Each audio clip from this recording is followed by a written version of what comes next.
Hey everybody, welcome to What's Up Wednesday. I'd like to talk this week a little bit about contractor qualification and management. Now, I can say that we're seeing enormous trends in contractor qualification. I think most people are very familiar with the companies Avetta and ISNet World, which are probably the two most prominent um, contractor qualification or vetting companies. We call them third-party compliance type companies. And we're seeing more and more owners and contractors utilizing these tools to pre-qualify the vendors and the contractors performing work for them. And I think that anybody who's familiar with these tools realizes that they don't they're not very effective. That's an opinion.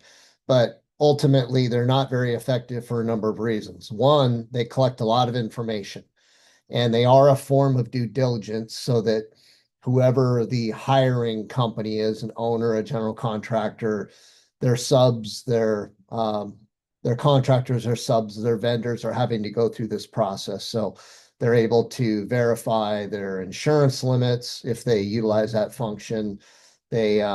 They require all of the different safety programs and policies to be uploaded. Those are reviewed and scrutinized.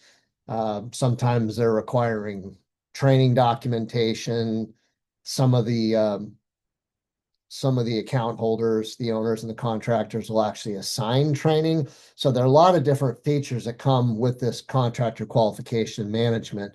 But the reason I say that these programs aren't very effective is they're not in the field. They're not occurring where the work's being done. They're not really verifying the effectiveness of companies when it comes to how they initiate their safety program, what their culture's like, their performance. They're really just measuring mostly lagging indicators and then maybe asking questions on whether they have leading indicator programs like safe observation programs and different things like that. So I'm of the opinion, as I think many safety professionals are, that these programs aren't very effective.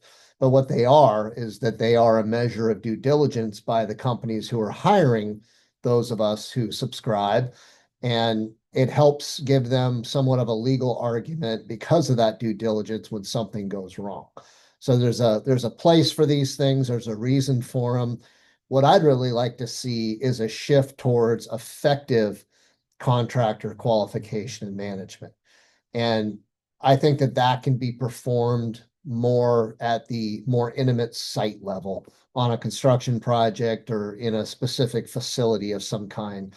The other thing is I'd like to see a transition from focusing so much on lagging indicators, which would be your total recordable incident rate, your lost time rate, your days away restricted time, your DART rate, fatalities, motor vehicle accidents, things like that. I mean, those are lagging indicators. Those are the result of other things.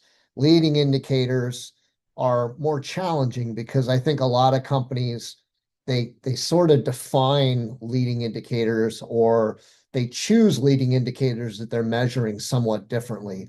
And some of the examples of leading indicators would be behavior reporting, unsafe behavior reporting, near miss reporting, um, unsafe condition reporting.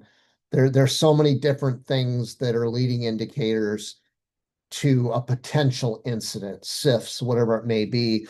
And I don't think the industry's done a really great job of creating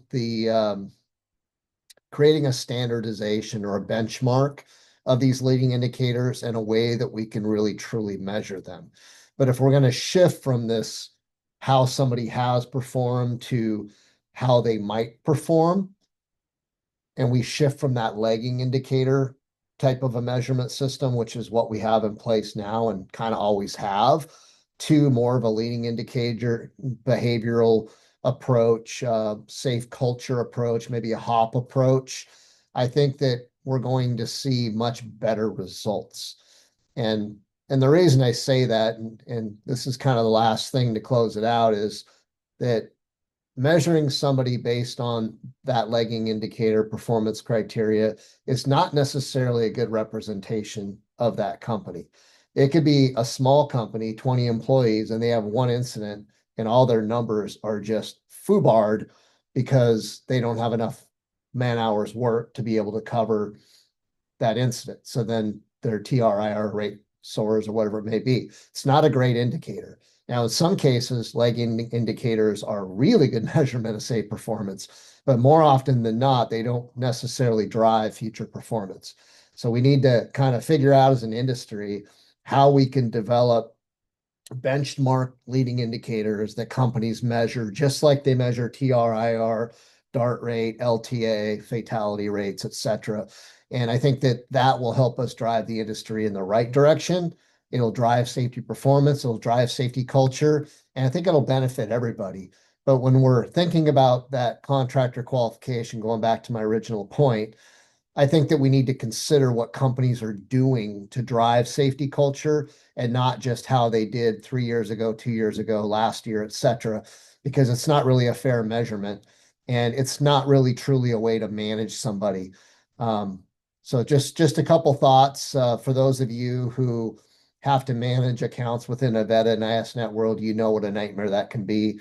And, hopefully in the coming 1, 2, 3, 5 years, we can see some improvements coming in that arena. Hopefully that's helpful. We'll see you next Wednesday.